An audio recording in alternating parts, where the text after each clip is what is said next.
শেষ ওভারে স্নায়ুযুদ্ধে খুলনা টাইগার্সকে ৮ রানে হারিয়ে জয় তুলে নিল টেবিল টপার রংপুর রাইডার্স। এই দিন প্রথমে টসে জিতে ব্যাটিং এর সিদ্ধান্ত নেয় রংপুর। প্রথমে ব্যাট করতে নেমে আশানুরূপ রানের দেখা পায়নি পাওয়ার প্লেতে দলটি।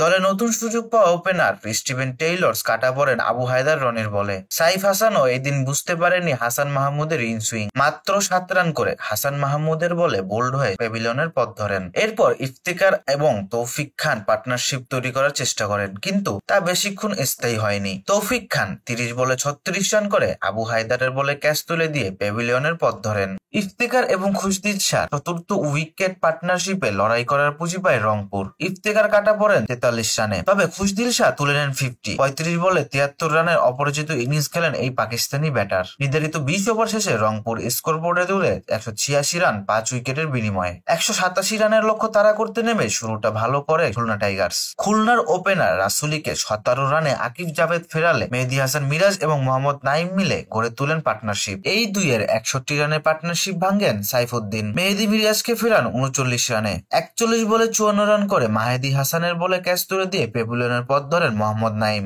ইনফর্ম আফিফ ফেরেন ১৫ বলে ২৯ রান করে। জয়ের জন্য খুলনার তখন প্রয়োজন ছিল ১৮ বলে ২২ রান। একই ওভারে মাহিদুল ইসলাম অঙ্কন এবং ইমরুল কায়েসকে আকিব জাভেদ ফেরালে শেষ ওভারে খুলনার সামনে সমীকরণ দাঁড়ায় ৬ বলে ১২ রান। খুলনার হয়ে আশা জাগানো মোহাম্মদ নওয়াজকে সাইফ হাসান কাভার পয়েন্ট থেকে দুর্দান্ত থ্রো করে রান আউট করেন। এর পরের বলে আবারও রান আউট হয় নাসুম। ওভারের পঞ্চম বলে আবু হায়দার রনি সীমানায় ধরা পড়লে ৯ উইকেট হারিয়ে ১৭৮ রানে থামে খুলনার ইনিংস।